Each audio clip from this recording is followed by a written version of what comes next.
fights with passion, and he inspires. Are you ready for a war?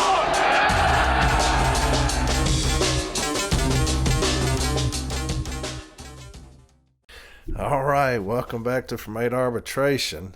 Hope everybody had a good week. Last week, I did. It was beautiful weather here in Nashville. Good to be on a walking route. And so I had a good time last week on my walking route, back with my people out there. I know not every part of the country had it as nice as me, and so I thought about y'all while I was out there walking in 65 degrees and sunny, right? So it was a good time to be a mailman that walks, and so I enjoyed myself last week. First, got two people that want to talk to y'all. They want to talk to y'all, two of my very favorite people on the planet, Mallory and Cole. They want to talk to you for just a second and tell you thank you. On the other side of it, I'll be back and we'll get back into the episode, okay? But first, let's let Mallory and Cole talk to y'all, and then I'll see y'all on the other side of it, all right? All right. I've got two of my very favorite people on the planet with me right now. I got Miss Mallory and Mr. Cole, and everybody knows both of them, but I'll give them a little love right here. Mallory, from 8arbitration.com. If you don't know, it would not be possible if it was not for Mallory. She's done more work on that than anybody else, or everybody else combined. And she's any site that you get, contractual language you get, any old grievances that you get, it's because of her. I can read them, but I don't know how to put shit up. And so she has taken time out of her life every week, every day to make sure from 8arbitration.com is what it is today. And Cole, me and Cole have had many a conversation at midnight, 1 a.m, because I don't know what I'm doing. And and I would have a panicked text to Cole at about midnight saying, please be awake, because it's 1 o'clock his time. 1 a.m. his time, because he's an hour ahead. So please God be awake. And he'd never fail. He would contact me and say, hey, send me what you got and I'll fix it. And so the struggle was real with Cole. And I know he never complained. He would always be available, still is, if I have any issues. And because when I started this, I had no idea what I was doing. And Cole reached out to me a long, long, long time ago when I was crying on one of my episodes. And he's like, hey, man, you ever need anything, just holler at me. And he's regretted that to this day, saying that. And so he's, he's, uh, he's like, damn it, man, please learn what you're doing. But anyway, as y'all know, they are very special to me, and are expecting a precious baby boy in about 8 weeks, I believe it is what he said. And a while back, I said, hey, I don't ask for donations to me. I don't need anything. But for those two very special individuals, I would love if you could to go on from 8arbitration.com. There's a baby registry for them and show them a little bit of love. And so from what I understand, y'all came through big time for them. And so they've been asking for a while to come on. And today was a perfect time. And so I have both Mallory and Cole on today. And they want to talk to y'all just a little bit. And for those of y'all who have not, it's still available. They've got a few things left on from 8arbitration.com on that baby registry. And so there's a few things left on there to help them out. And so do that. Do that. Like I said, I'll never ask you for a penny. And but for them, they've been invaluable to me, and two of the best things that's happened to from 8 arbitration. And so Mallory and Cole, thank y'all very much for what y'all have done to me. I cannot ever express my thanks enough to y'all. If I had $1 million, I'd give it to you. And that's how important you are to me. So Mallory, Cole, it's all yours. Say whatever you want to say. Whoever wants to go first, it's all yours. Go for it. All right. Well, I I don't even know what to say truthfully, because every time I would get an email, it was like someone bought something off your registry, and so I'd pull up the registry and be like, "Ooh, what is it?"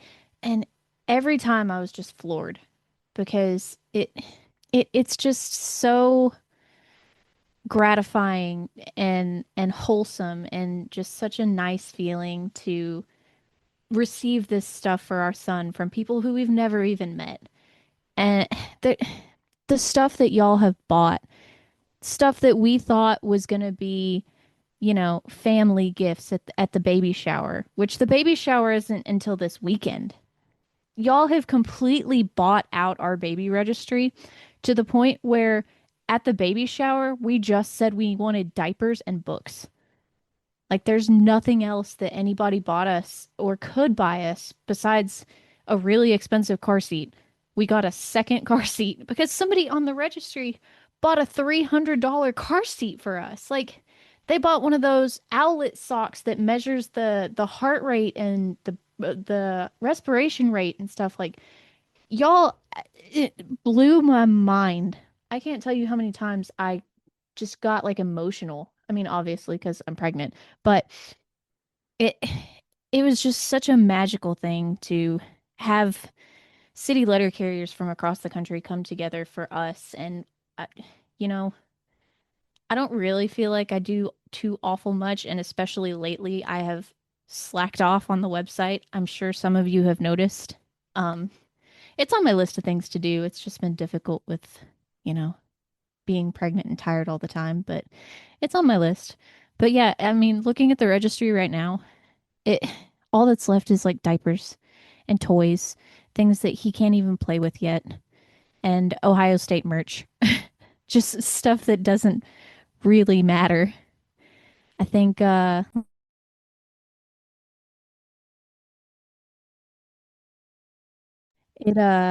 it looks like 68 items were bought from our baby registry.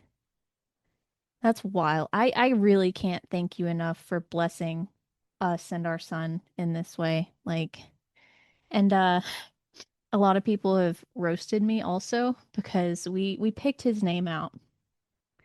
His name is Alexander Ryan Billups. His initials are ARB. It was entirely unintentional and not So noticed. fitting. We didn't know. We didn't realize until after the fact somebody pointed it out. We're like, oh That's no. that's dedication right there. That's commitment. You could say that.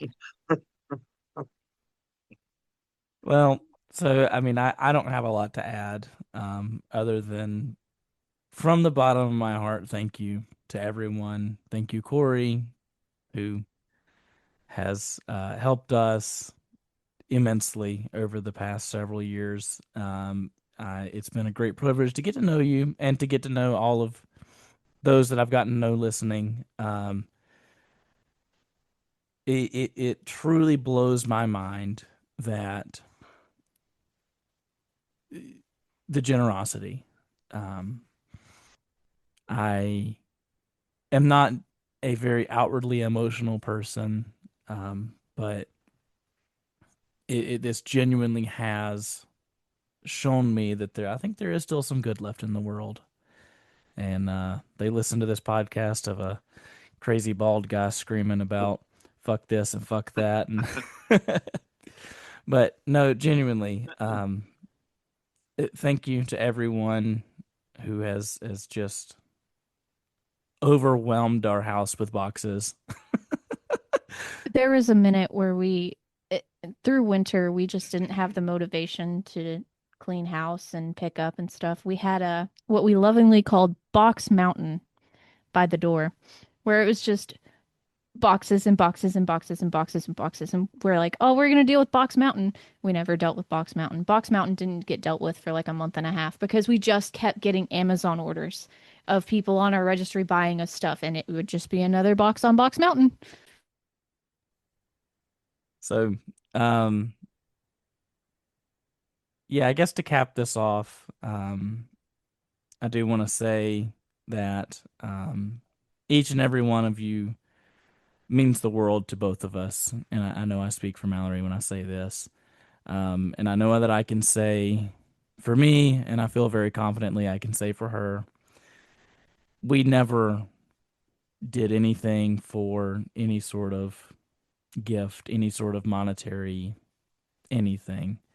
I know Mallory, her passion is helping others. And I mean, for me too, that's why we do what we do. We genuinely enjoy helping others to the extent that we can. I know most of the time when somebody asks me a question on Discord, I just point them at somebody who I know does know the answer. If I don't know, but it truly, like I said, just means the absolute world to us. Um, I have to say thank you again. I feel like I could say it for 2 hours and it would still not be enough. But speaking of Discord, if you're not on there, hop in there. It's a lot of fun. It gets a little wild sometimes. We have a lot of fun. Mallory and I both hang around every once in a while. Come say hey to us. Say hey to, I think there's, what is there now, 2,200 people in there?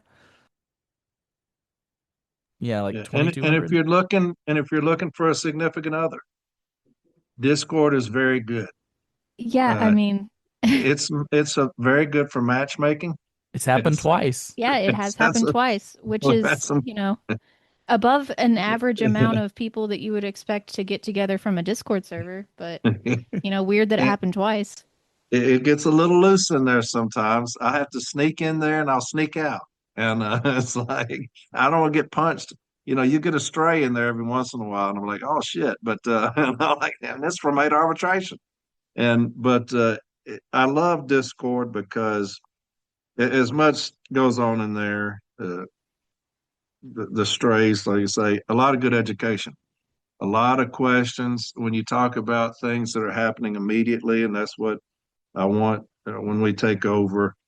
Are things that go out immediately. Discord is good about that because they're like, hey, on the workroom floor, this has happened today. A lot of the stuff that I get that I use is off of Discord because it's constant updating of the workroom floor, issues on the workroom floor, and people constantly giving contractual information on how to look at this. I dealt with that. And so it's a fantastic avenue for that. And so, yeah, if you need help with grievances or a significant other, get on Discord. There's other things you can use Discord for too. We have a channel for just talking about like route animals. You can talk about food and games and memes.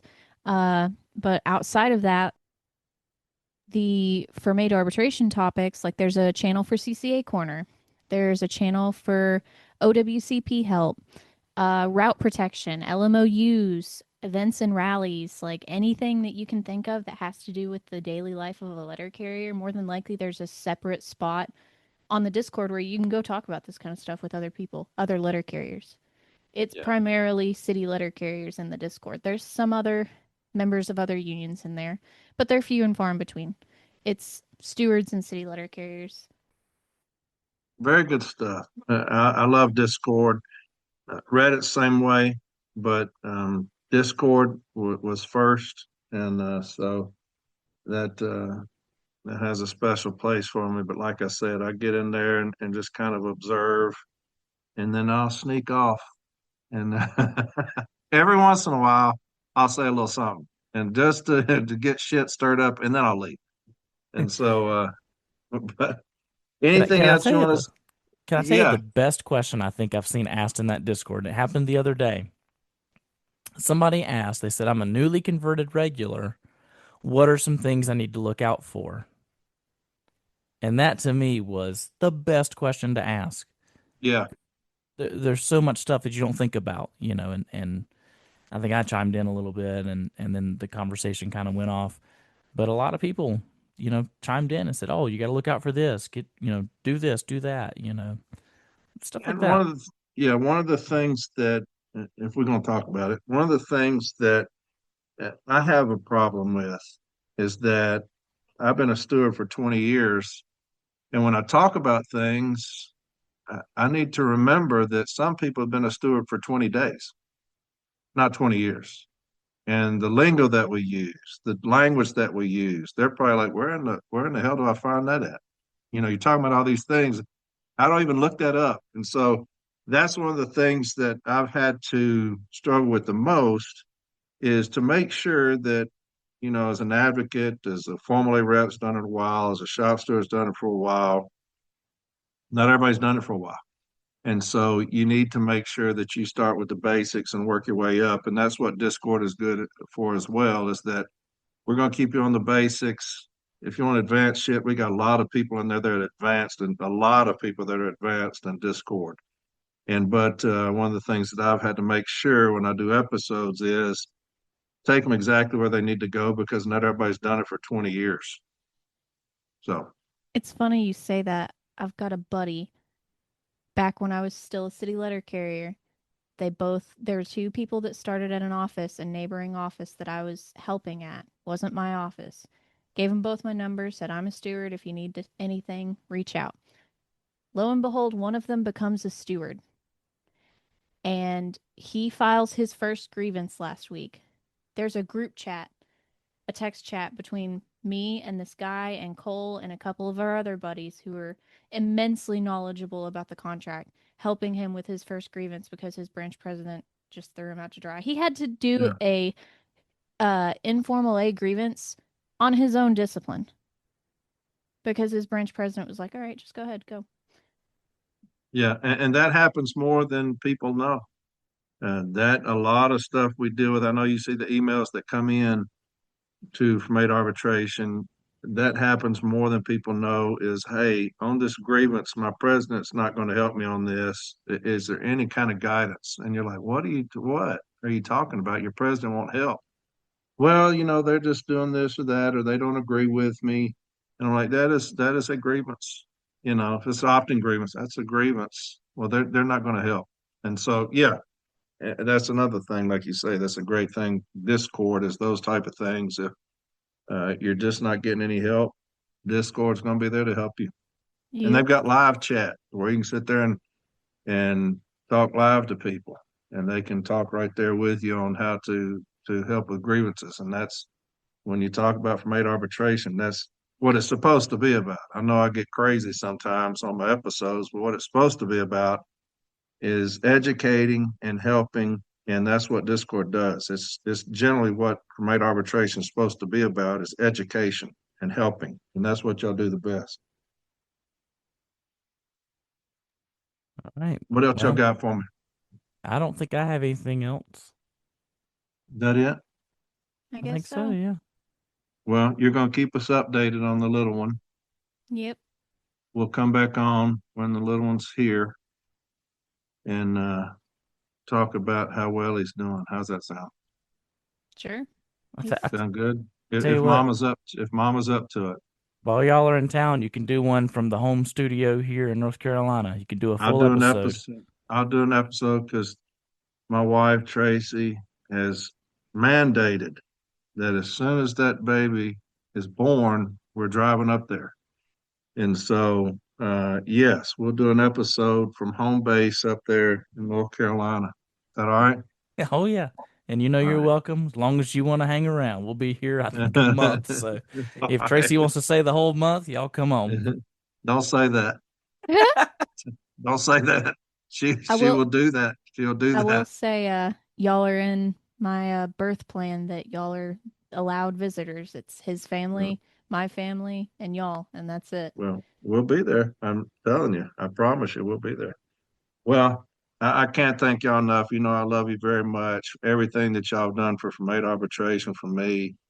And, this is the least amount we could do as those that have benefited from both of y'all. So, y'all have a fantastic rest of the night. Thank y'all for coming on here. Thanks for having us. All right. We'll see y'all. All right. There's Mallory and Cole, two of my very favorite people. And I know they've been wanting to get on for a while to tell y'all thank you for everything. That's how it's done. That's family, right? They've been so vital to what I've been doing here. Both of them equally as important. Cole, when I didn't know what in the hell was going on these episodes, I couldn't get them to download. Whatever went wrong. The sound was off. The mic was not working right. Cole would always help me. Midnight, we were on the phone talking about it so I could get the episode put up. And then Mallory, of course, y'all know what she's meant to from Arbitration. The website, I couldn't do it without her, period. And so they wanted to tell you thank you, so there you have it. All right, two very special people to me. Again, James and I will be everywhere coming up this month. It's already March, my God. It's already March, but this month, got some new dates. We are booked up for March. But, hey, election year, we're going to get out there and get it done. Going back over March with you. March 4th, Wednesday, Las Vegas, okay? March 6th, Friday, Little Rock, Arkansas. Little Rock, Arkansas, Friday. Sunday, the 8th, Louisville, Kentucky, 12 to 4. Now, that's a CLC event. That's a CLC takeover there. So if you're around Louisville, make sure y'all come. Anywhere, really, Las Vegas, Little Rock, if y'all around that, come see us, all right? But Louisville, going to have a CLC takeover. Going to have a good time there. Monday, the 9th, we'll be in Biloxi at the rap session. And we'll be there at night. We'll be mingling around, chit-chatting. That's not a CLC event, but we'll just be there chit-chatting with our people. Wednesday, the 11th, San Jose, California. Tuesday, the 17th, Charlotte, North Carolina. The 18th, Miami. The 19th, Northwest Indiana. The 21st, Stockton, California. And the 26th, Pittsburgh, Pennsylvania. So that's March. So make sure if you're around any of those places where we're there, come see us. Come see us. Get on to concernlettercarriers.com, like we've been saying. Endorse, sign up. That way you can keep up with us. Everything that we're doing, you can check us out. If you don't know anything about us, get on there. Mission statements on there. And contribute if you can. It's going to take a lot of money to run. I do know there will be at least one, maybe two more slates coming out. 2 more tickets. At least one, maybe 2. Look, the establishment is not going to lay over for us and play dead. Even though Renfro's done, they're going to come out with something. They have to. They have to. They know Renfro will not win, but I wouldn't be surprised to see a slate come out, a pro-establishment, lackey slate, maybe 2. Okay, so we're way ahead of the game. We've been out touring the country for the last year, and it's just getting heated up for us. So it doesn't matter who comes in now. Doesn't matter what slates come in, they're going to lose. Everybody knows it. They know it, but they're not going to let us just walk into this thing uncontested. And so right now it's only James Henry, and that's it. It's James Henry and the establishment, period. And they know that. And so they have nowhere to go. So they're doing everything humanly possible to get something put together to challenge James Henry and the CLC. It doesn't matter. It's too late. It's just too late. And so I saw your president on social media the other day doing his opening statement. And it just gets lambasted on there. People going after him on there. And it's unfortunate that that's who he is, that nobody trusts him. And that's sad. I think he could have been a decent president. He was never going to be good. I've said that a lot. He was never going to be a good president. He could have been decent if he would have just done his just the basics. And he couldn't even do that. It was going against the will of the people. Anybody, to me, anybody where you have a vote and they go against the will of the vote, you're trifling as hell. You have no business being in the position that you're in. Anytime you have a vote amongst anybody and you go against the will of the vote, you go against the will of the people, you have no business in your position, period. You can't be trusted. You're dishonest. And that's who he is. And he went against the will of the people. We had a vote. overwhelmingly. And he basically said, hey, I know better than y'all. I know better than y'all do about y'all. And so anybody that does that, anybody that says, hey, I know that I lost the vote, but I know better than you. I'm smarter than the people that are voting. Y'all need me that much. Regardless of what y'all think, y'all need me. Those people, be careful. So, yeah, it's James Henry and the establishment. That's where we're at as far as the votes coming up. I liken, this is terrible. This is terrible, but when I see Renfro on social media and I see him doing his opening statement and he's reading it, you know, I've seen other people do opening statements and they looked absolutely petrified. I mean, absolutely out of their element.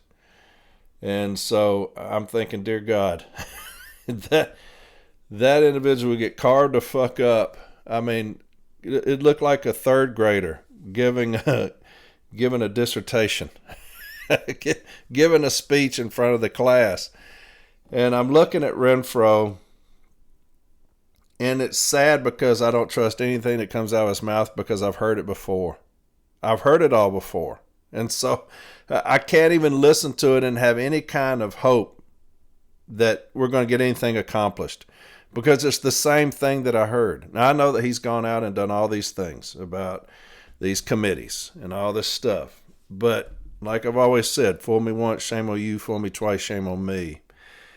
And you see all these business agents. What it reminds me of is when I was in fifth grade. And there was this girl named Lori Wilson. She was in sixth grade. I had a crush on Lori, right? She was blonde-headed. I had a crush on her. And she knew it too. And so I was painfully shy when I was all the way up through high school, painfully shy. And so Lori and I, we were, I guess you could call it an item for fifth grade. She was in sixth grade. But, you know, we'd walk down the hall together and everything. And I remember we were going on this week-long camp trip, fifth and sixth grade. So I was looking forward to that. All my friends, you know, we were going. We were hyped up. My brother was in sixth grade. He was going. Lori was in sixth grade. She was going. So I'm like, you know, get away, get with, you know, my girlfriend. And so we're on the bus, and me and my best friends, I'm saving a seat for. My two best friends, Judd Hendricks and Alion Telwar, were my two best friends back in fifth grade. We spent the night with each other. And, you know, at that age, you spend the night with your best friend. That's the coolest thing ever, that you're not at your house. You're staying at your friend's house. You know what I mean? This is pretty damn awesome. But anyway, those are my two best friends, Judd Hendricks and Alion Telwar.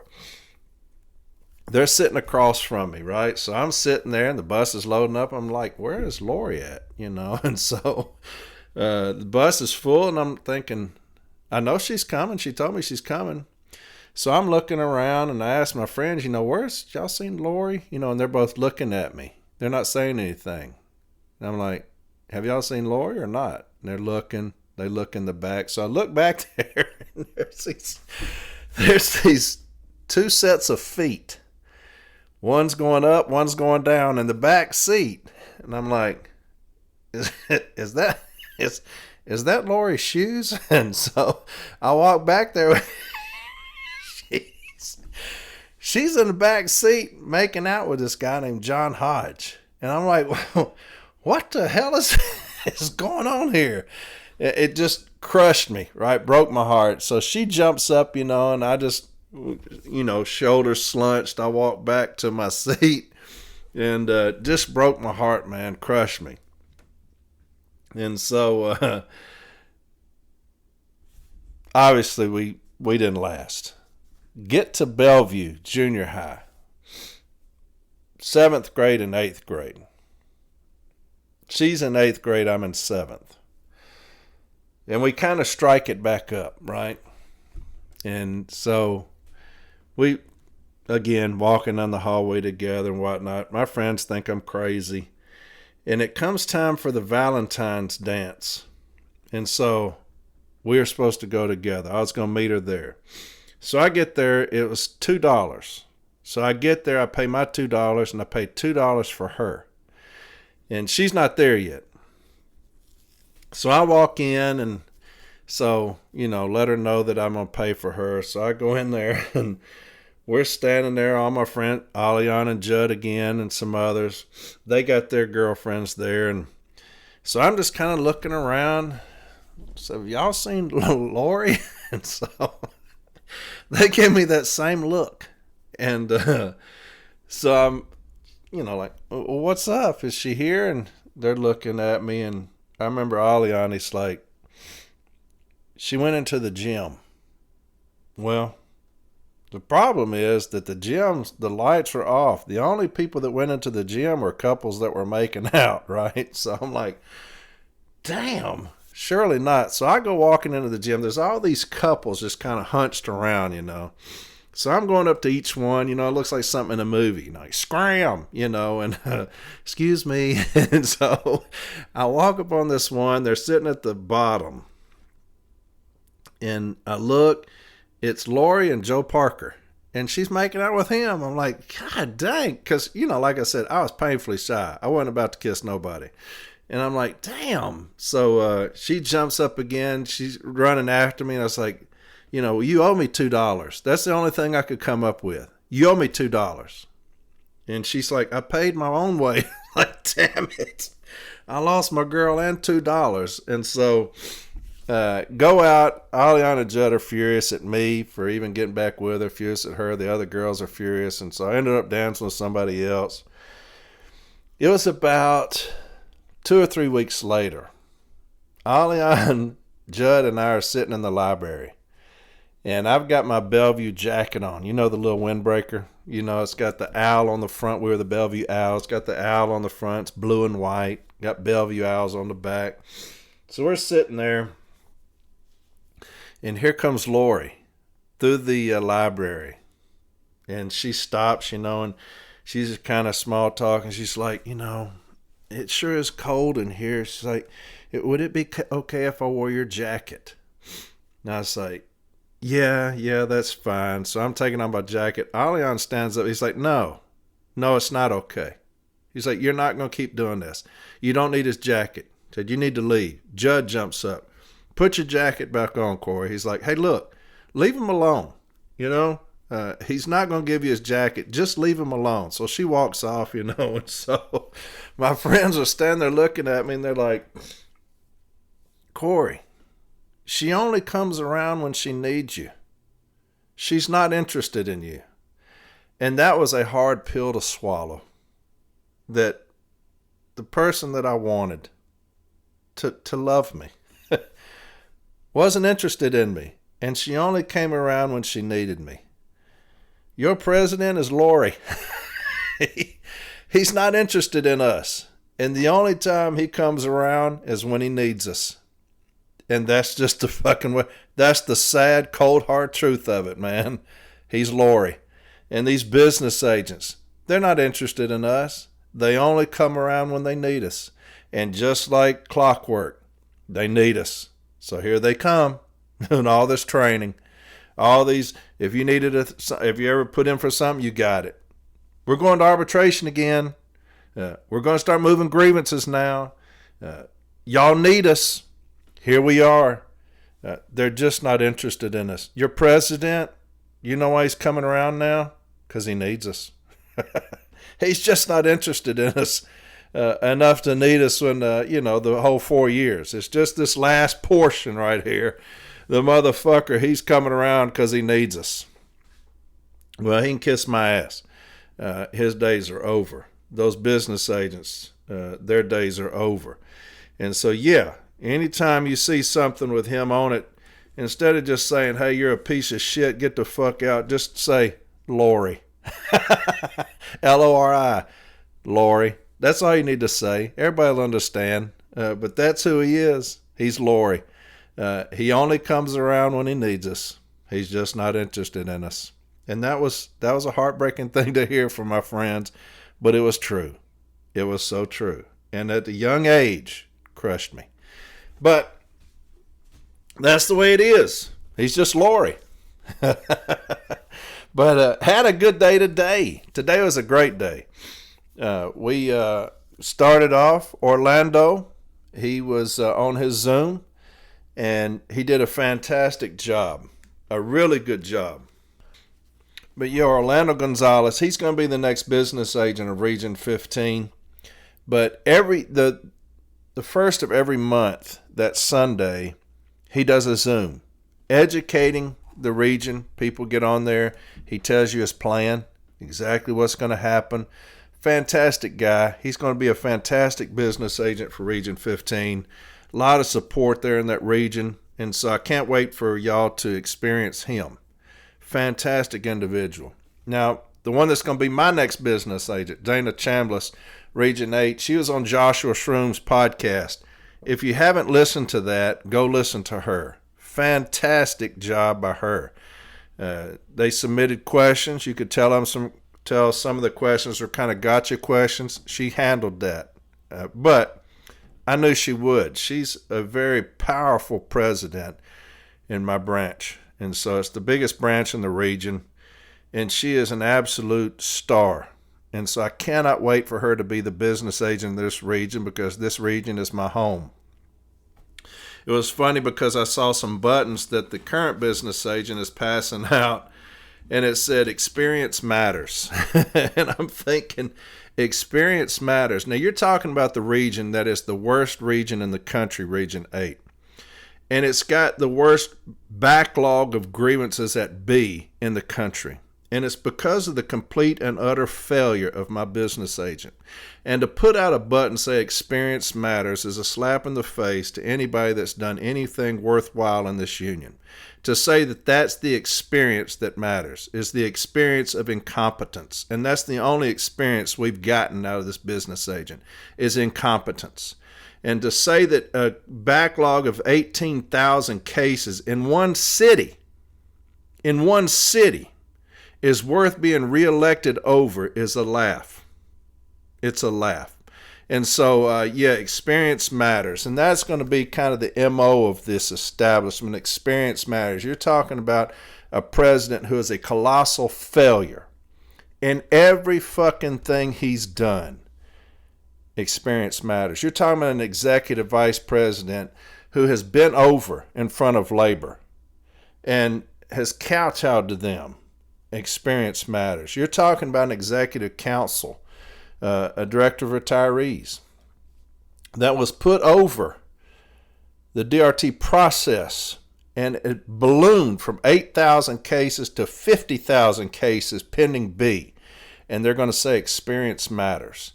And so be careful with this experience matters bullshit that you're going to hear, just like my current business agent. Experience matters. We are the worst in the region by far because of the experience that he has. And that's the experience of failure. And so I'll be ecstatic for Dana to win that, because she is going to be one that is going to bring her experience, an experience of running a region that is probably the best in the country. You're talking about people that she has mentored. I'm in this region. I'm in this branch. JB is her formal A, and she has set him loose on Nashville, and he is raining terror on this city.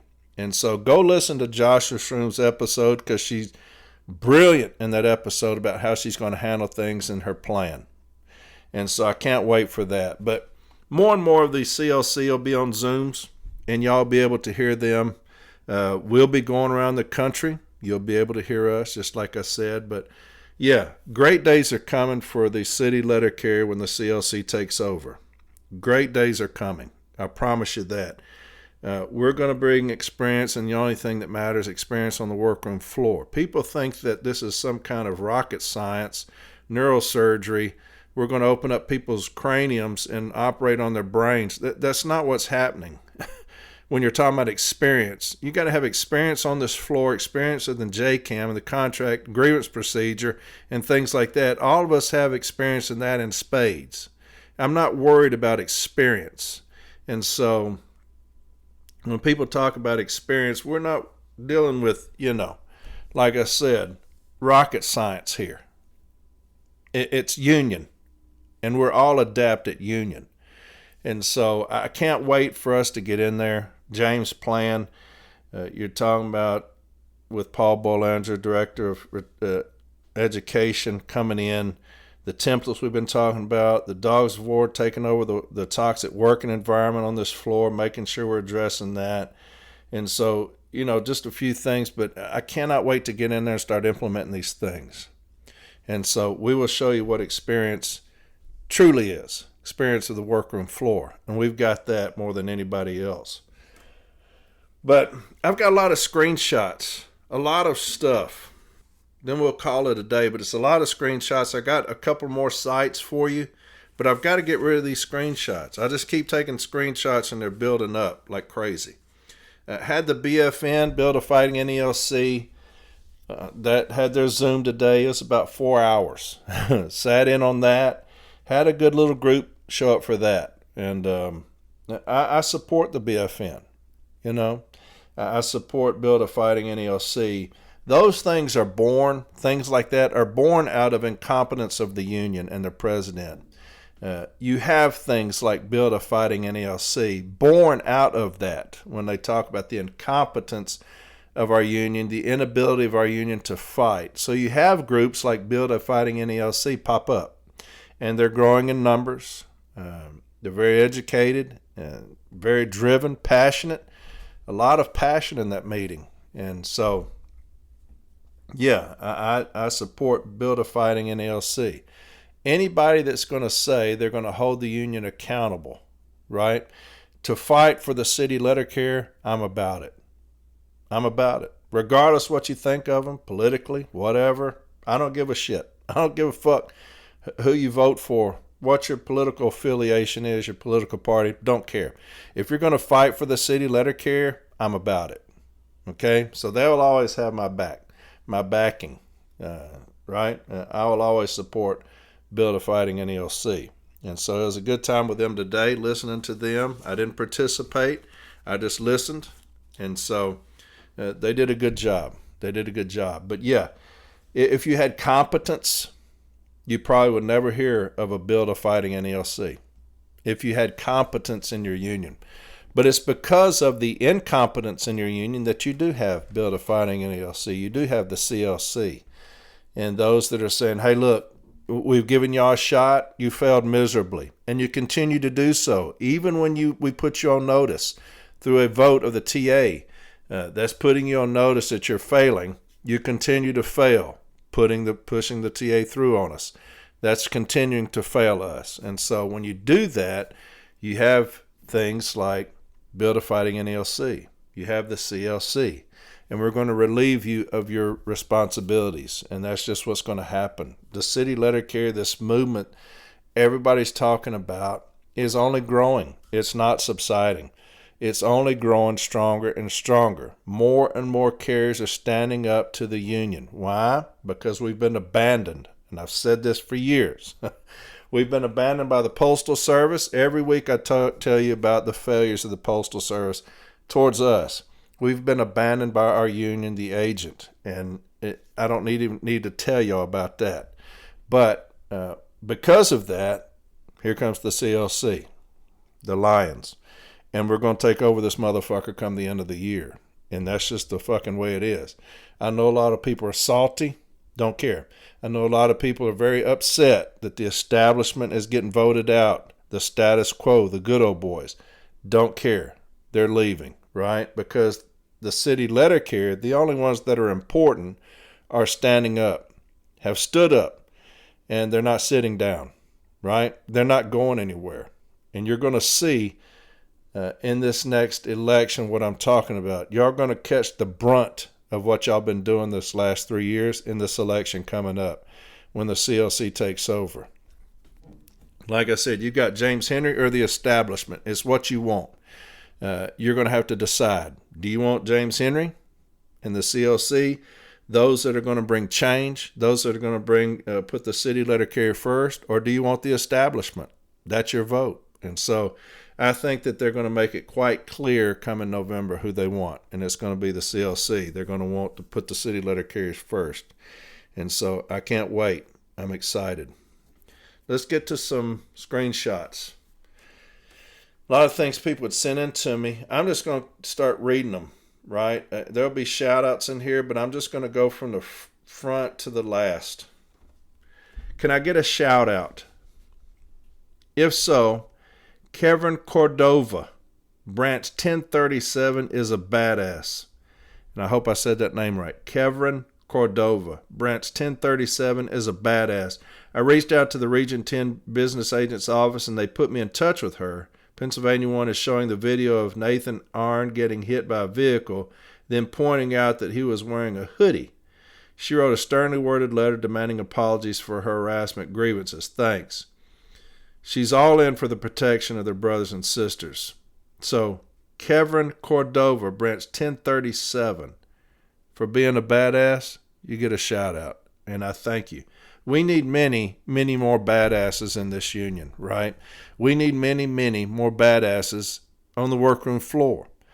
And the one thing I could add, everywhere I go, I say if there's one thing you can do for the CLC is get ready.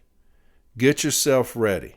What are you wanting to be? What are you wanting to accomplish? If you're wanting to be a shop steward, educate yourself to be the best shop steward that there is. If you're going to be a formal step A, educate yourself in everything formal A. Educate yourself to be the best formal A that you can be. An advocate, the same. We're going to go into arbitration. Advocates, get ready. We're going to double or triple your load. So that's just the fucking way it is. And so be the best that you can be, because when we take over, we're going to be needing that, right? We're going to be needing those things on the workroom floor, those badasses like Kevin Cordova, all right? Got to tell you a case others have to deal with. Our MCSO brought 10 of what they called the high opportunity street inactivity time carriers in her office to give a job discussion to say it stops now and that we must keep it moving.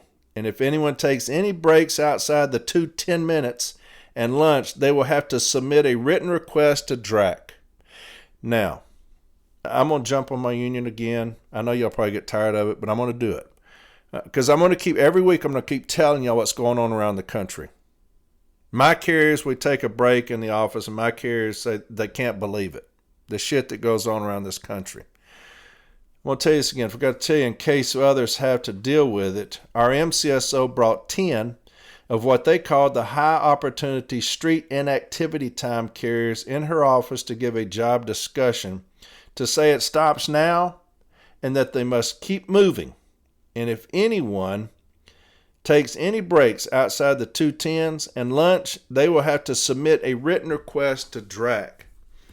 Now, to me, and this is me, there may be those that don't agree with this, but to me, when they came out with the metric and they had the hour office time and then they had the street inactivity time, where they were going to start attacking the carriers for street inactivity, to me, that's a violation of 134 of the M39 handbook. You can't spy or use covert techniques. There are a lot of people that disagree with me. They say that management can do that. That they can sit in an office or in some kind of LOC. Remember back when it first started, that's what they called them. They can sit in an office and watch you and then question you about it. Right? Or they can harass you about it. They can intimidate you about it. They can say that you're going to have to submit a written request to DRAC about it. And so I understand your position of your president. He said those things are all just inconveniences. To me, it's, a contractual violation is not an inconvenience. It's a contractual violation.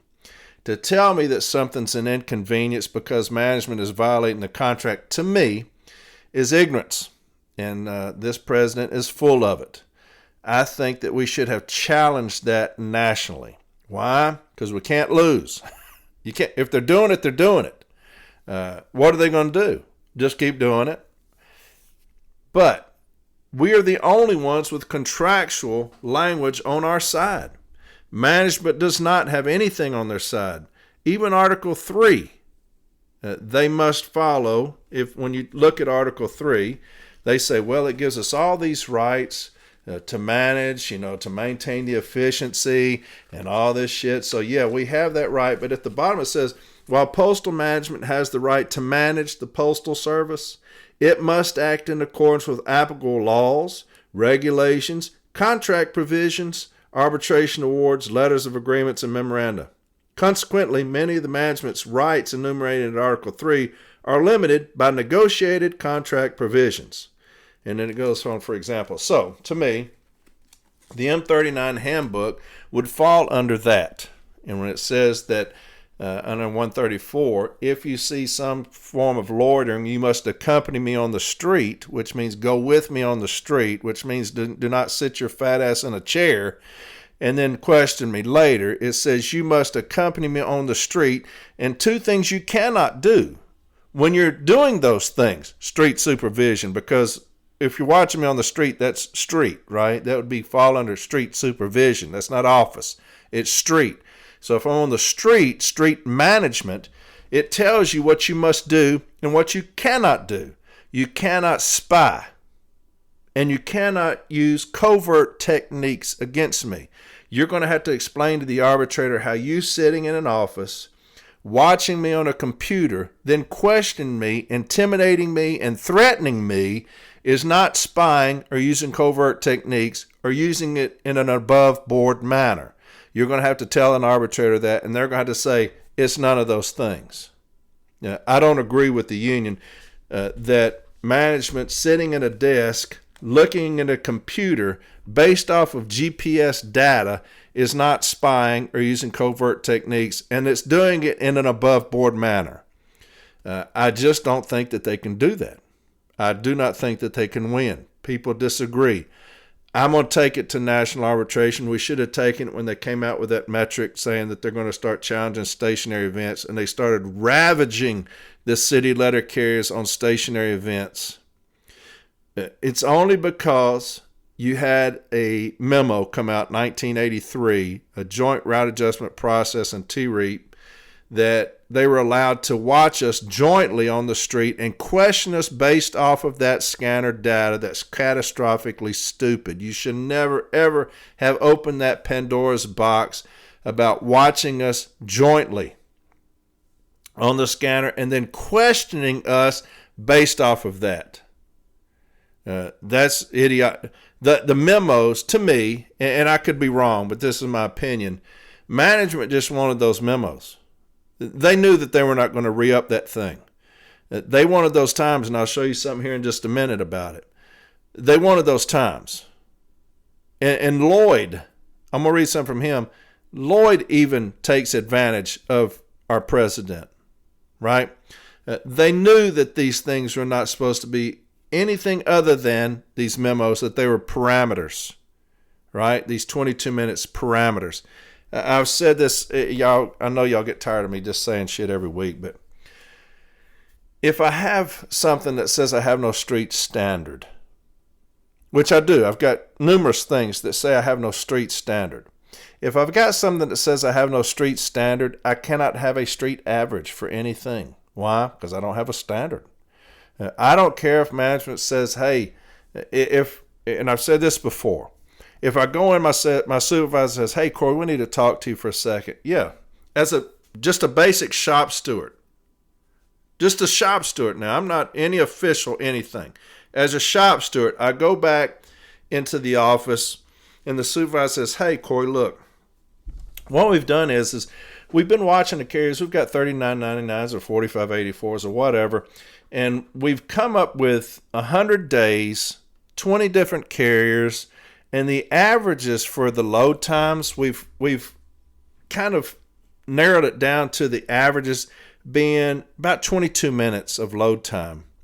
And so what we want to do is we're going to just write this up that says through these 39.99s and these 45.84s and whatever else, just out there observing and stuff, we've got times, right? Look, we're not going to hold you to them, but if you just sign this for us that it is an average of 22 minutes, and it is an average of parcel delivery, and it is an average of certifieds, and it is an average of cluster boxes. Now, we're not going to hold y'all to it, but it's just averages. If you would sign this for us, how many of y'all are going to sign that?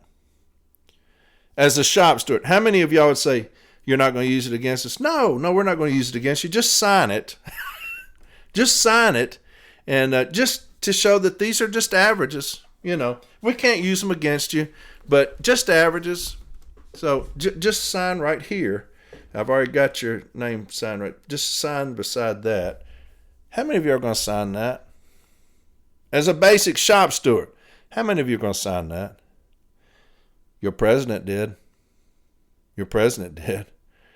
If they're going to say, hey, Corey, look, I know we can't use scanner data to issue discipline, and we're really not supposed to be watching y'all because, you always tell me about 134 of the M39, spying using covert techniques, but just something for us. We're going to bring carriers in here periodically and question them about street inactivity, what they've been doing. Will you sign this? Will you sign this? And so that we can do that. And look, you can be in here with us when we do it. Just to question carriers about things that they've been doing on the street on these inactivity times. All right, now where are you getting the inactivity times? Just the scanner data. We're using that as the street. You've not gone out there and seen any of them? No, just street inactivity time based off of scanner data. So you've not gone out there one time? No. We haven't gone out there, but just sign this for us. Who's going to do that? Your president did, and they're still using it today. They're still using it. We've jumped out of TRAP. They bailed on that. They still use it today. The things that they've had him sign off on. And so when I talk about ignorance, people are talking about experience. I don't need that kind of experience. I don't want that kind of experience. Experience of being a colossal fuck up. To me, I don't want that kind of experience. So I'll read this again. This should have been dealt with when it first came out. This initiative, this metric of stationary events, we should have challenged that nationally. If you lose, you don't lose anything. They're already doing it.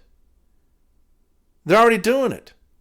If you win bigly. If you win. And I think we would have won.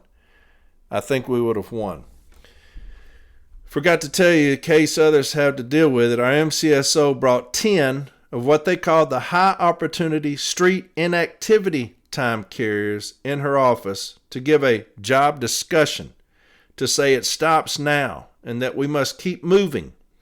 And if anyone takes any breaks outside the 2 10 minutes and lunch, they will have to submit a written request to DRAC. To me, that's a violation of 134 of the M39 handbook. Any threat like that's a violation of 134 of the M39 handbook. To saying, hey, look, they're spying and using covert techniques and telling me that I'm at to write a written request to DRAC based off of scattered data. But who am I? Here's another thing, and this got handled. The carriers came in and handled this perfectly. I need some help and guidance. I'm an 11-year regular city carrier out of Mobile. On 112, I worked a 12-hour day. Instead of paying me for the day, they LWOP'd me. I filed my grievance, and the station manager settled with an extra $100 award.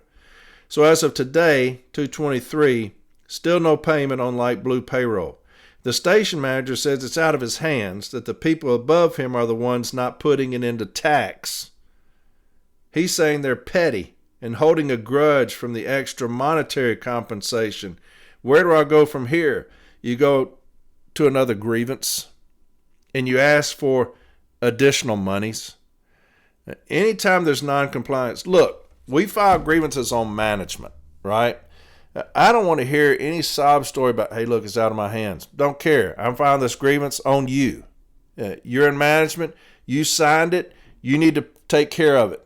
Whoever you got to get in their ass about tax, do it. But I'm going to put this on here, and if it's me, I'm going to say it's $10 a calendar day until it's paid. Violation of Article 15. I don't want to hear any excuses. Violation of Article 15. And I'm going to ask for $10 a calendar day until you pay me this money plus the $100. I'm going to work and you're going to LWOP me? while I'm working. You steal from me, and then you're going to tell me it's out of your hands? You stole from me, and it's out of your hands? Bullshit. That's going to be a grievance under Article 15. That's what they think about us. How are you going to fuck that up? I'm working. Work 12 hours. They LWOP'd me. Instead of paying me for the day, they LWOP'd a person who worked 12 hours. How do you fuck that up? How's it even possible to fuck that up? But they did, and then they fucked up the payment. Gave them an additional $100. Not paying. Not going to pay it. That's a violation of Article 15. Right? And I'm going to ask for $10 a calendar day until you pay the shit. You're not going to steal from me. Here's another one. This comes up quite often.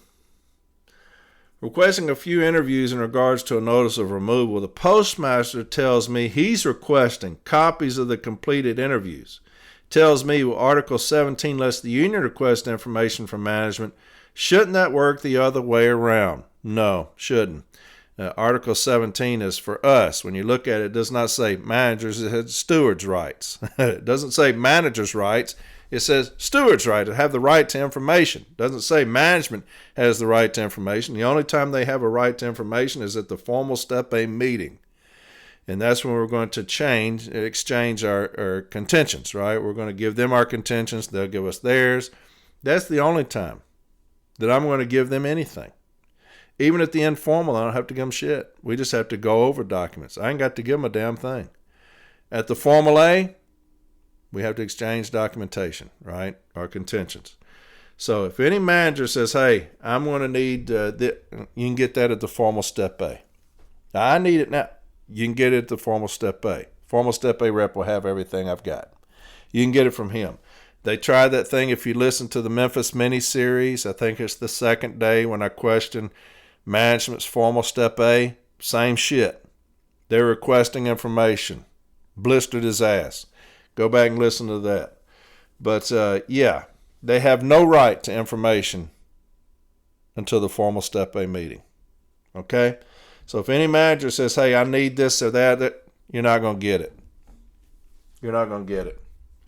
Just direct order my ass. That's what you can direct order, okay? You can direct order all this ass, but you're not getting the information, okay? So put in an information request for this ass. You can, but you're not getting information, okay? So, yeah. Look, hey, there's a new mentality coming to the city letter carrier craft, okay? There's a new mentality. It's not going to be for everybody. It's just not. There's a militant union coming back beginning of next year. When the CLC takes over, you're going to see what I'm talking about with James Henry. You're going to see what I'm talking about with James Henry. There's a militant mindset coming back. It reminds me of that movie with Benicio del Toro. I think I've talked about this before. In Sicario, at the end of the movie, remember he tells the girl, he said, hey, this is the land of wolves now, and you are not a wolf. One of the all-time baddest sayings, this is the land of wolves now, and you are not a wolf. The problem that we have with our union now, they are not wolves. They're lambs. They're sheep. You've got concessions. That's sheep. Your president, your executive vice president, even your director of retirees, some of these business agents, they're sheep. This is a new time now. This is a new time in the NELC. It's the land of wolves now. And y'all are just not a wolf. And so y'all need to be gone because the wolves are taking over. And that's the land that we're in now. We're in the land of wolves. I want to read this to you. This person, I think I addressed this last week and then they came back again. Said, so I made a post a few days ago about the 22-minute load time in stationary events. I appreciate all the help, but I need a bit more. there was actually not been any discipline issued based on the 22-minute load time. This is more of a get them before they get us move. On my part, management is consistently questioning carriers. So I want them to stop before it gets further than that. Any more help would be extremely appreciated. So they're using the 22-minute load time. Look, there doesn't have to be discipline for me to get in that ass. Why? Because what you're trying to do is you're trying to intimidate carriers based on something that does not exist. A 22-minute load time. Again, that's buffoonery from your president for putting that on a memo, for being duped into that. Because again, we have no street standard. We have no street standard. Management wants like crazy. You even saw that NAPS thing where they were going to try to argue for in the contract to take that away from us, a standard, that we should have a standard of this many steps. Remember, I read that a long time ago, that they had a little questionnaire what they wanted in the contract, and they said take away the no street standard. That's what they wanted. Well, your president basically did that when he put in these parameters. He's helping management establish some form of street standard, saying that we have 22 minutes, that's a parameter, but if you go over that, we'll question you. That's bullshit. You got this time for parcels. It's just a parameter, but if you go over that, we'll question you. All these different things. And so they knew what they were doing. We did not. You did not. If you did not see that coming, you have no business being the president of a union for city letter carriers, period. If you didn't see that, obviously you didn't because you signed it. But anyway, it says, so I made the post about the 22-minute load times. What they're doing is when we talk about conditioning the frog, that's what that is. You're going to keep talking to the carriers. Hey, there's 22-minute load time. Now, why are you not doing that? You're conditioning us, right? There's no discipline. They know that they cannot discipline. Most of them know that they cannot discipline. What they can do is they can consistently and constantly harass you based off of something that does not exist. A 22-minute load time. So I said, put in an information request asking for the cited language of 22 minutes of load time. That's the first thing I'm going to do. Hey, you keep talking to my carriers about 22-minute load time. Kind of tired of that shit. So here's an information request. What I want to know is, where can I find the cited language of 22 minutes load time? The only place you will find it is in M1983. That's the only place you will find a 22-minute load time, and it's in a joint route adjustment process, and it's a parameter. And I said, once you receive the information, we will ask to interview the carriers to establish that, yes, management is going around questioning carriers about a 22-minute load time. To you, is it making a hostile working environment? Yes, it's creating a hostile working environment because I can't do it in 22 minutes. They keep harassing me and badgering me about 22 minutes. So it is creating a hostile work environment for me. And then we're going to hit them with 115.4 of the M39 handbook, maintaining mutual respect atmosphere.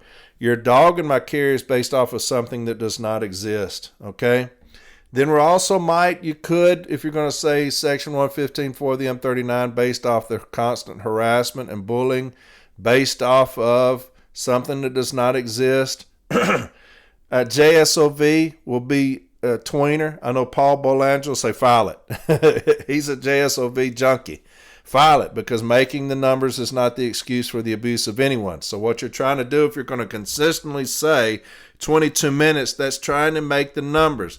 These numbers don't even exist. You're trying to make the numbers. You're trying to make a 22-minute 22-minute load time. And so making the numbers is not the excuse for the abuse of anyone. You could tie that in there with that. Also, M39, Article 19 via the M39 Handbook section 125. And that's carrier work methods 125.1, loading carrier vehicles. Says nothing about 22-minute load time. That's M39 section 125.1, loading carrier vehicles.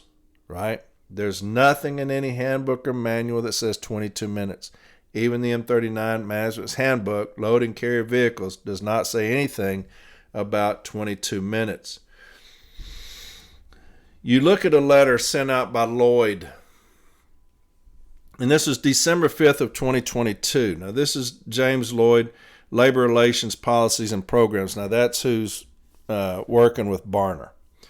James Lloyd, and it talks, this is back December 5th of 2022, and it talks about proper vehicle loading for city letter carriers, okay? And it tells you everything, important steps, common best practices for proper vehicle loading, park and loop routes, mounted routes, others. And then it has a carrier loading checklist. Some of y'all may have seen that, carrier loading checklist. Nothing about 22 minutes. Nothing about 22 minutes. Then they get TRAP, right? And they get your president to sign off on 22 minutes. Here's a letter the very next year. The first one was when? December 5th of 2022. This is March 15th of 2023. And it's to Ivan Butts, President, National Association of Postal Supervisors. So this is NAPS, right? It's Postal Supervisors. As a matter of general interest, the Postal Service has updated the standard work instruction entitled Handling of Small Parcels and Rolls for Increased Accuracy. Enclosed is a copy of the standard work instructions informing carriers how to handle spurs. This document can also be found in the Chief Retail and Delivery Operations CRDO Resource Library. Standard work instructions, handling of small parcels. And you have standard work instructions, handling of small parcels and rolls. It goes important steps, begin tour, retrieve spurs, case spurs, pull down, load vehicle, number 5. Load vehicle. Carriers must move to a street operation and proceed to load vehicle in sequential order. Average load time, 22 minutes. Okay? So this is the head of labor relations policies and program. This is the head of him. He doesn't say that this is a parameter in TRAP, right? He does not say that. He doesn't say that this is just a parameter. It can't be enforced. Here's how he does it, right? Because your president signed off on it.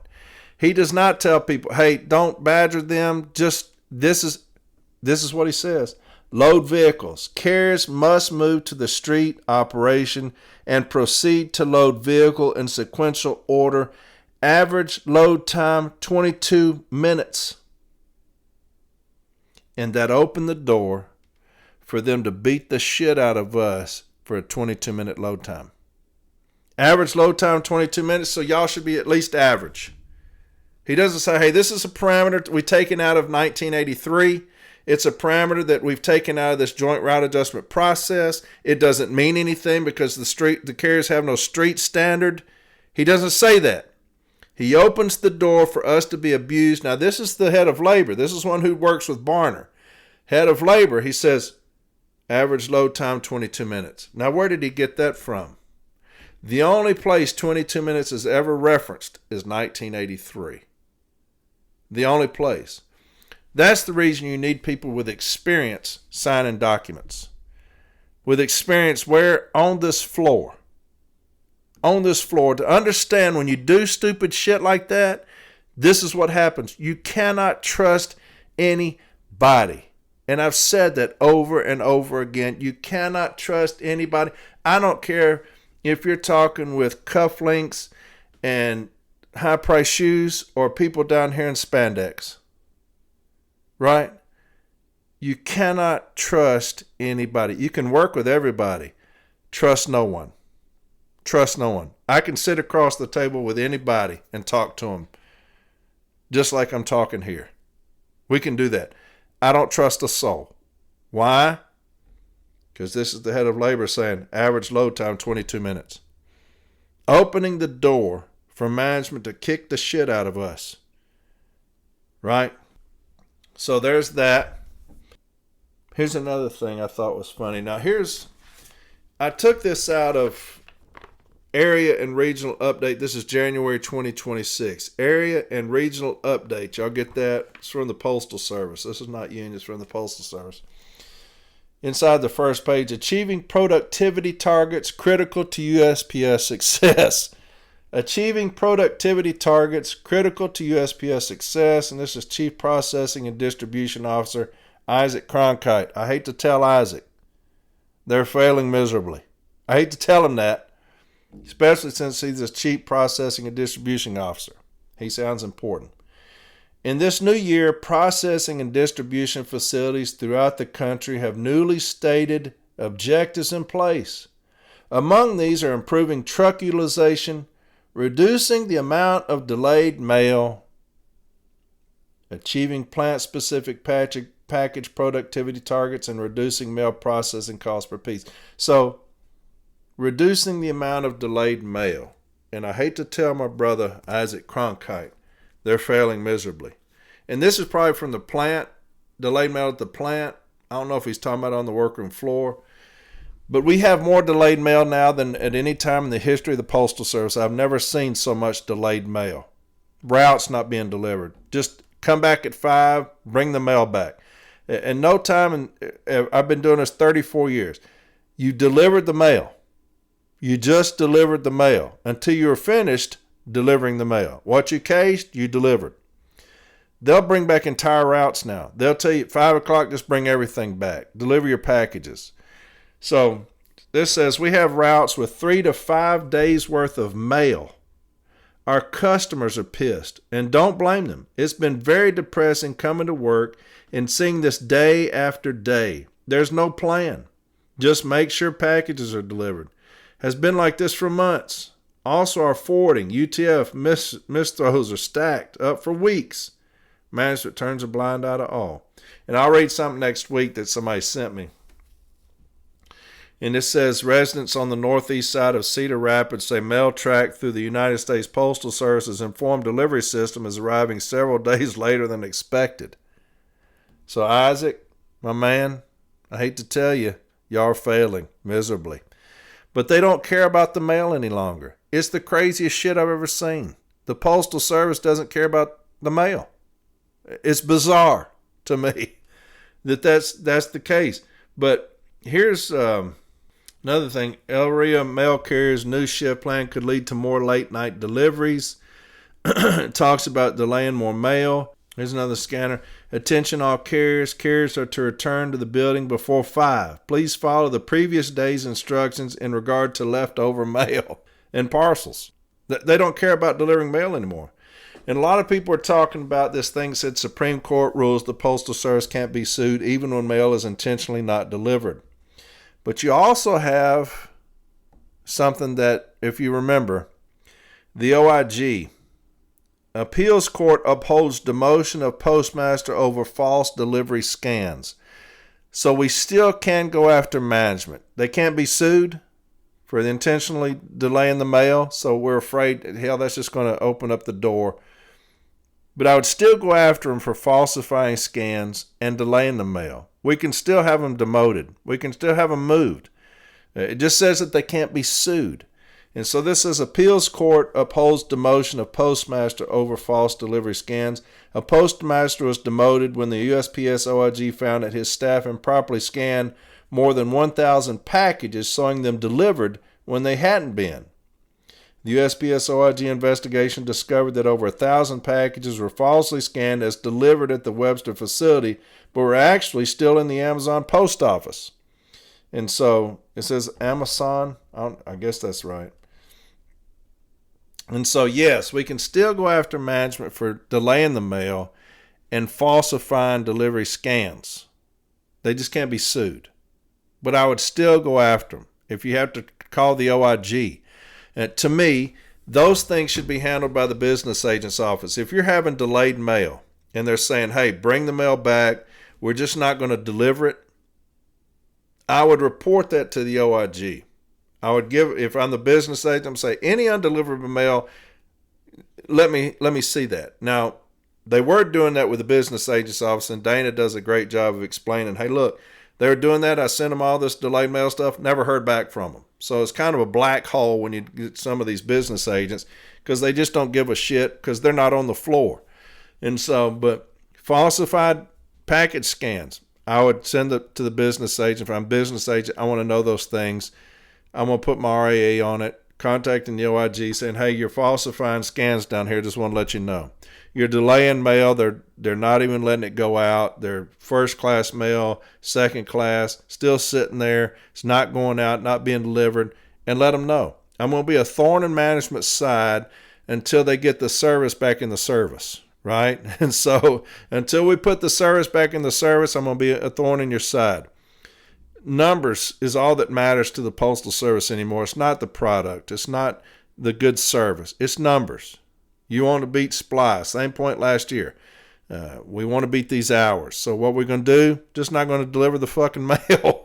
That's crazy shit to me. We're just not going to deliver the fucking mail. So, but anyway, that's what would happen. Here's another thing somebody sent me, and it was talking about delivering with the doors open, right? Now, I'm going to tell you this, and this is the truth.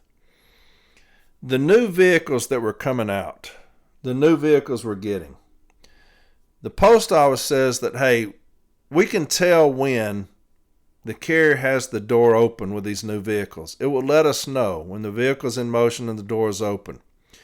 And so we want to sign something, an MOU, saying that these doors must be closed at all times while the vehicle's in motion. And your president was going to sign off on that until he was stopped by his own people. You talking about incompetence. Your president was going to sign off on that. This is the truth. Your president was going to sign off on that with management until people on our side said, hey, hold up. No, you can't. Don't sign that. Don't sign that. Somebody else told me that he was going to sign the 20 minutes of fixed office time into the contract until he was jumped on. Said, don't do that. Don't do that. So they're going to talk about a joint process. He signs things away because he's an idiot. He's a buffoon. But he's going to sign into existence that anytime that vehicle was in motion, the doors must be closed. If you look at Defensive Driver Course Debrief, Participant Workbook, it's called Defensive Driver, this is from the Postal Service, Defensive Driver Course Debrief, Participant Workbook. It talks about Unit 6, open doors. All vehicle doors must be secured when the vehicle is left unattended and out of the driver's immediate sight. However, there are times when all doors of the delivery vehicle must be closed when traveling to and from your route, when moving between park and relay points, when entering or crossing intersections, when traveling at speeds over 15 miles an hour. Delivery vehicle door regulations. While operating a right-hand drive vehicle like the LLV or FFV, you may leave your driver's side door open under the following conditions: traveling in intervals of 500 feet or less, traveling at speeds no greater than 15 miles per hour between delivery stops. I'll read that again. Delivery vehicle door regulations. This is the Postal Service. While operating a right-hand drive vehicle like the LLV or FFV, you may leave your driver's side door open under the following conditions: traveling in intervals of 500 feet or less, traveling at speeds no greater than 15 miles per hour between delivery stops. And they're fixing to get your president to do away with that. Because they said, hey, the new vehicles, they can tell when the vehicle's in motion and the door is open. We want the door shut at all times. And he was going to sign off on that until our own people said, hey, brother, stop, shit. Just fucking stop. Put the fucking pen down. Quit signing shit until you can get out of here. Damn it. But, yeah, he was fixing to sign that into existence. But there's that. So, here's another board, another whiteboard somebody sent me. United States Postal Service, the route, the regular, the T6, route number, DPS count, leave time, 9 o'clock. I'm grieving that. You're not, that's before the mail, it was even stuck. That's before I even clocked on. Leave time, 9 o'clock. I'm grieving that. Okay? This violation of M41. I have, when the mail is up, I'm going to pull down and leave. But you're not going to do that. You're not going to tell me my leave time. Based off of what? But the mail's not even put up yet. And so I'm going to grieve that. Okay? Leave time, 9 o'clock. Projected return time. Now, I hadn't been filled in yet, but I'm grieving that whole damn thing. Here's another thing. Tuesday, station manager comes around with a DPS number. Second pass, he asks I'll be. I tell him 8. DPS volume is about average. I've been on this route 7 years. He then tells me his numbers say 45 minutes under. I say I absolutely disagree, and he assigns 30 minutes to split. I'll go over 30 and ask the next morning at clock ring in for union time. 2 minutes later at stand-up, he informs everyone that this is how they're doing it now. Grievance is incoming boss man. So that's what you should do. Let's ask for a steward. We're going to grieve that. Because I'm going to put in an information request where you're saying the numbers say 45 minutes. I'm going to put in an information request for the numbers. Where are you getting the numbers? Do you know where you're getting the numbers? DOAS. You're going to use M1664. M1664. Okay? DOAS projections are not the sole determinant of a carrier's leaving or return time or daily workload. And somebody put this up on there. And so that's the reason, part of the reason I love these things on Facebook, because you get some very good information. Very good information. But they're completely right. When they say the numbers, that's DOAS. We're going to grieve that every time, okay? Shout out to John Endelman. Shout out to John Endelman, steward and Formal A for Louisville's associate offices for the AOs. 1 hour office time and 45-minute time in Louisville is dead. The DRT agreed with the union. So John Endelman, very good. Very good. Attacking the 1 hour office time and 45-minute time, and it's dead in Louisville. Okay? So there you go, my brother. A shout out for you. Nick Schneider, discipline, Formal A for the city of Louisville, is flat out kicking management's ass and representing the carriers in Louisville. Nick Schneider, a shout out to you, my brother, for kicking management's ass. Anytime somebody says kicking management's ass, you're going to get a shout out, because that's what we're about. That's what we're about. Nick Schneider, he's the discipline Formal A for the city of Louisville, kicking management's ass and representing the carriers in Louisville. Fantastic job, my brother. All right, here's kind of a thing. It's kind of weird. This thing here it's kind of different. But it's one of those things where you talk about, hey, we're going to be preemptive and we're going to address things as they come up. Management is this is kind of a be on the lookout for, okay? This kind of thing, because like I said, if it pops up somewhere, this may be something that is going to be just something that they're going to start using against us everywhere. But it's kind of popped up, so be on the lookout for it. Management is telling carriers that when they get their allotment, what they must buy. And the first thing they must buy is shoes. There's nothing in Article 26 that tells me how I must use my allotment, or that these things must be bought first. Nothing in Article 26. Nothing in Section 930 of the M. Now you got Article 26, it says uniform and work clothes. Section 930 of the M says work clothes and uniform. So they're just bass backwards. One says uniform and work clothes, one says work clothes and uniforms. Okay, but it's the same thing. Article 26, uniform and work clothes. Section 930 of the M, work clothes and uniforms. Okay, 939.11 of the M, footwear. It does not say that these things must be bought first. It just tells you what kind of footwear you must wear. So management is telling carriers, you must purchase shoes first. Nothing in any handbook or manual that states that. Nothing. It's the carriers have the sole discretion to utilize the uniform allotment and allocate it to whichever item they desire. If their uniform allowance is insufficient, as in most cases, to acquire all the basics, i.e. short, long sleeve shirts, short, long pants, hat, jacket, shoes, rain gear, they have to buy an increment each year, and management just have to wait. And that's exactly how it's going to be, okay? That's exactly how it's going to be. I'm going to read a site to you. It's the only site you'll find that talks about it, because these things just don't go forward, because management cannot tell us how to buy our uniforms. They just can't. And so Article 26, uniform and work clothes, Section 930, the M, work clothes and uniforms. Nothing in either one of those things tells us how we must buy our uniforms, okay?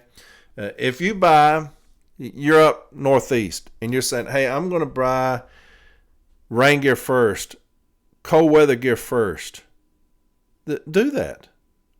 There's nothing saying you can't. I'm in Miami. I'm in California. I'm going to buy shorts and my polo shirts first, my Izod shirts first. Nothing saying you can't. Rain gear. It's a fortune. You're going to use every bit of your allotment if you try to buy rain gear. It's all gone with a parka and rain pants. All your allotment's gone. You don't have anything for socks, drawers, pants, shirts, shoes, nothing. Just rain gear. A lot of these branches, they will have for CCAs uniforms. If you're in the union, you can go get uniforms, but that's not mandatory. That's not a clothing allowance. You can't say, well, you got uniforms from the union, so you got to buy this. No, that's not in the fucking contract either. You're not going to tell me what I must buy. Okay? So, management's creating a hostile work environment by improperly pressuring and requiring carriers to take pictures of their shoes and whatever. I'm not doing that, and I'm going to file a grievance on you for doing that. Section 115.4 of the M39 handbook. You're not going to create a hostile work environment, again, on something that doesn't exist. They're bad at the 22 minutes you're creating a hostile work environment. It doesn't even exist, and you're creating a hostile working environment. This here, you got to buy shoes first. I'm not doing that. Creating a hostile work environment based on something that doesn't exist. It says management's exceeding its authority by issuing improper instruction to use the carrier's allowance on shoes first. Right? So I'm going to file a grievance on that improper instruction. Violation of Article 26 and 19 via Section 930 of the ALM. States nothing about how I must use my allowance. Okay? Nothing. And I'm going to buy what I need to buy. Like I said, if I'm in a territory that rains all the damn time, I'll give me some good rain gear. If it's blistering hot all the time, I'll give me some shorts and some Izod shirts, right? If it's a place that's acceptable to heavy snows, I'm going to get some warm weather gear, and that's going to take up all my fucking money. But yeah, I'll get around to it. I've got a site, and it's the only one that you'll see that talks about it. It's C13221. 13221, and it's Thomas Herbs, and it's back from 1993. And it gets into his discussion, and it's a long discussion. I'm not going to read all of it. The arbitrator has neither found nor been cited to any specific requirement which defines before 1993 the exact type of socks to be worn by employees wearing culottes. Many of the Postal Services argued that the only acceptable socks were the black socks, yet the evidence did not support that argument, at least insofar as the Lincoln Park station was concerned. True.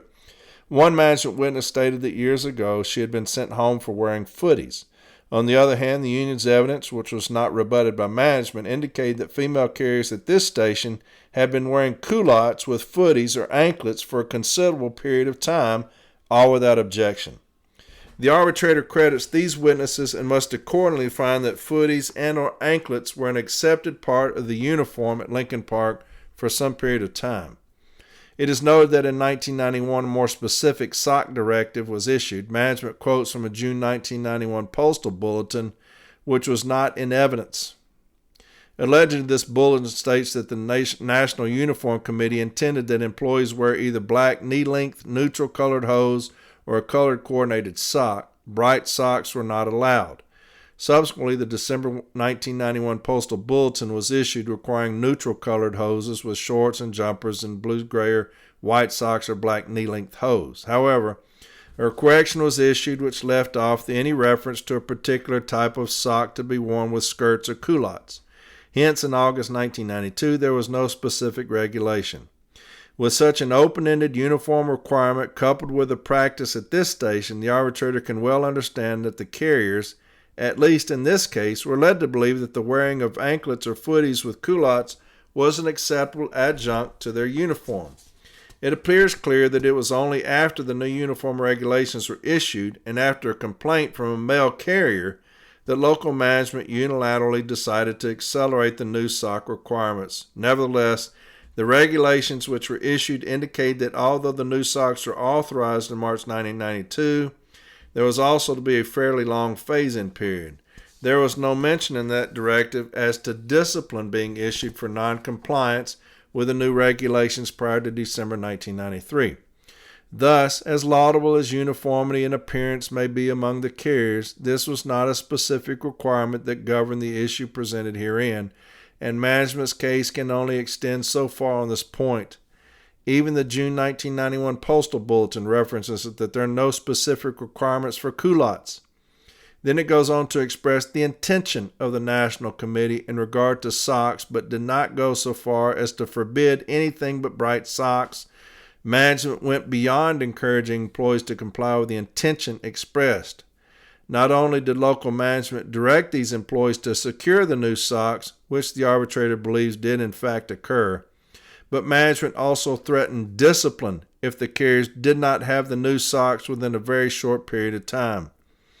Local management should have known, or at least had the ability to know, that the affected carriers no longer had any uniform allowance for their particular period involved. From an equitable standpoint, management might have considered delaying the threat of discipline until such time as the new uniform allowance for these carriers was in place. Yet it gave no such consideration to the problem, nor did it even give a hint that such a possibility might be available. Instead, it issued the directive, coupling the directive with the threat of discipline. Management's case must therefore be judged on the propriety of this decision. The arbitrator agrees that if the employees have exhausted the uniform allowance, the amount spent on uniforms in excess of the allowance is not reimbursable. This conclusion, however, is based on some rather common sense principles. For example, it must be assumed that employees who are utilizing their allowance would have some discretion as to how they would spend the same. That's the only language in any of the arbitrations under uniforms or uniforms and discipline has that talks about that. Why? Because it's our discretion, and everybody knows it. I'll read again. For example, it must be assumed that employees who are utilizing their allowance would have some discretion as to how they would spend the same. That's the only language you're going to find from any arbitrator talking about that subject. It's our discretion, right? They won't have any that they can put in. I looked through all of them. That's what I did today. I looked through all the decisions based on uniforms and discipline. This is the only one. They would also have some forewarning as to the items they were required to purchase at a particular time. This, as the Postal Service argues, allows them to build up a career wardrobe. Applied here, that discretion was utilized at the time the employees received their uniform allowance at the beginning of 1992. By imposing a threat of discipline on the purchase of a new uniform item, coupled with an immediate direction to conform to local management's policy, the carriers lost their opportunity to exercise discretion in regard to the uniform purchase. I'll read that again. By imposing a threat of discipline on the purchase of a new uniform item, like the shoes we were just talking about, coupled with an immediate direction to conform to local management's policy, the carriers lost their opportunity to exercise discretion in regard to the uniform purchase. This occurred without any corresponding consideration, such as the phase-in period recognized nationally. So, there you have it. It's the only site you're going to find where the arbitrator talks about it. It's C13221, 13221. And again, I'll read that last part. By imposing a threat of discipline, which is what we're talking about, what I just read to you about the shoes, on the purchase of a new uniform item, coupled with an immediate direction to conform to local management's policy, the carriers lost their opportunity to exercise discretion in regard to the uniform purchase. Now that's about 2 hours of reading cites. I was finally able to find that one. It's the only one either side will have that talks about discretion, and it goes in our favor. It'll be a violation of Article 26 and 19 via Section 930 of the ELM. And use that cite. They won't have any that they can cite, okay? Use that cite. I've got one more cite I'm going to read to you. And it's one, Christopher Reed. Y'all may know him. He's everywhere. He's out of Kona, Hawaii. He did this case. It's about start time change. And there is a lot going on with start time changes. A lot of people are messaging me saying, hey, thank you for the episode. It was episode 68, talking about start time change. And they're winning their start time change grievances. But start time changes are happening a lot. Here's a good cite for you with a little twist. Chris Reed does a good job of getting the arbitrator to agree on something that we've not talked about. It's C37531. 37531. It's arbitrator Boslin. Okay? It's arbitrator Boslin. I'm going to read the discussion and listen to the language. Findings and decision. In this contract case, the union bears the burden of establishing by preponderance of the evidence that the employee violated the national agreement as explained in the common law of the workplace, the views of arbitrators, Theodore St. Antoine. The preponderance standard requires that the evidence show that the claim is more likely than not. If the party bearing the initial burden of proof satisfies that burden, the burden shifts to the responding party to establish any affirmative defense by preponderance of the evidence. So it's saying that we must have a prima facie case initially on a contract case. And then that will shift that burden over to management. And so management violated the national agreement by unilaterally changing the ODL carrier's start time from 7 to 7:30. The threshold question is whether the Postal Service was required to bargain with the union before implementing a permanent change in the start time for ODL carriers from 7 a.m. to 7:30. The arbitrator finds that it was. Now here's the twist. They're saying that you must bargain in good faith with us before changing our start time. That's a twist to it. Article 5 of the National Agreement prohibits management from taking unilateral action affecting wages, hours, and working conditions, and it expressly incorporates the obligations defined in Section 8D of the National Labor Relations Act. Section 8D provides that employers and unions must meet and confer in good faith with respect to wages, hours, and other terms and conditions of employment. 29 U.S.C.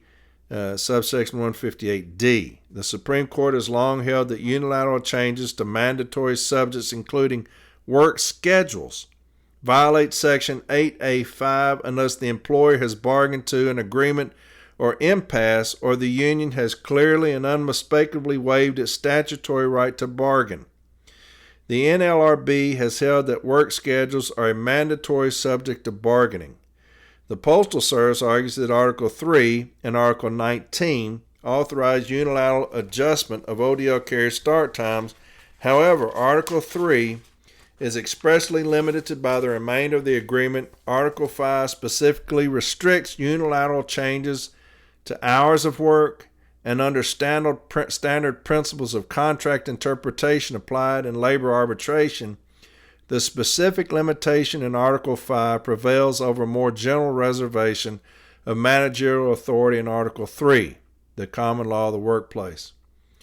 The service relies on Article 19 in Handbook M39, Section 1 to 2211 as authority to change carrier start times. Article 19 incorporates handbook provisions that directly relate to wages, hours, and working conditions. Regional arbitrators have divided on whether the factors in Section 122 or 11 are contractually enforceable. And he's got a lot of cites. For purpose of Article 5, however, whether Section 122.11 is mandatory or advisory is not dispositive of management's right to unilaterally change ODL carrier start times. The Supreme Court and the Board require a clear and unmistakable waiver before an employer may rely on contract language to justify unilateral changes to mandatory bargaining subjects. See Metro Edison Company Super 460 U.S. at 709. A waiver cannot be inferred from broad or general management rights language, nor from silence in contractual incorporated materials. The arbitrator therefore examines whether Section 122 of Handbook M39 invoked by the service satisfies this strict standard. Section 122.11 provides only that management should consider certain listed factors when establishing carrier schedules. The provision is advisory in nature. It does not reference bargaining, confer unilateral authority, or purport to override Article 5 of the National Agreement or the National Labor Relations Act. Accordingly, it does not satisfy the clear and unmistakable waiver standard articulated by the Supreme Court in Metro Edison Company Super 460 U.S. at 708. Section 122.11, therefore, cannot be construed as a waiver of the bargaining rights expressly protected by Article 5.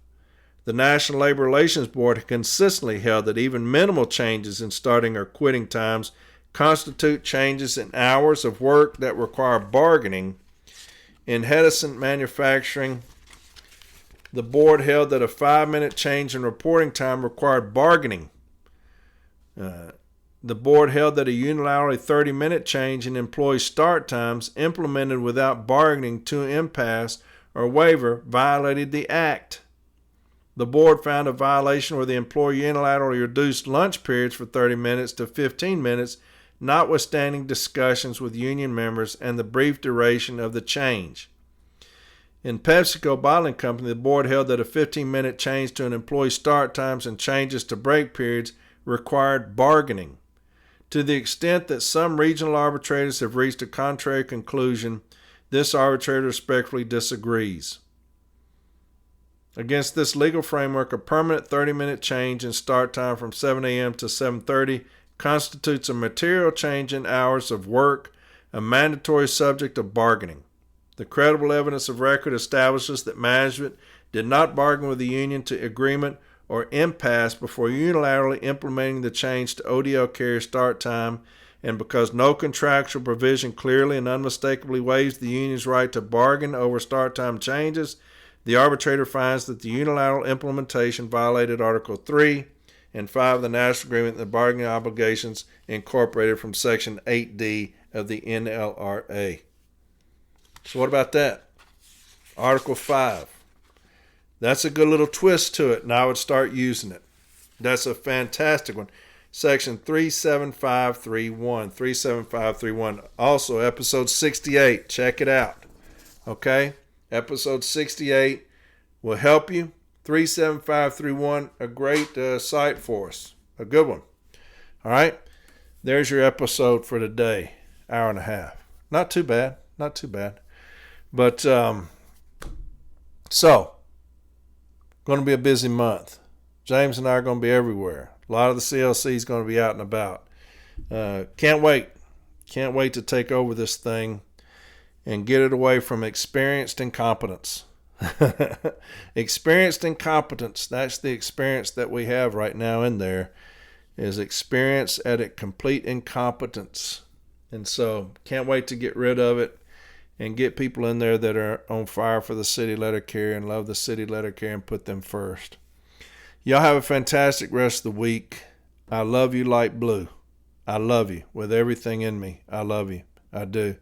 I cannot wait to be in that position to where we can finally make some change, right? I love you. We're going to be militant again. We will be a militant union, I promise you. Okay? I promise you. Y'all have a great rest of the week. Y'all take care of yourself. Please be safe. And I'll talk to y'all next week. All right?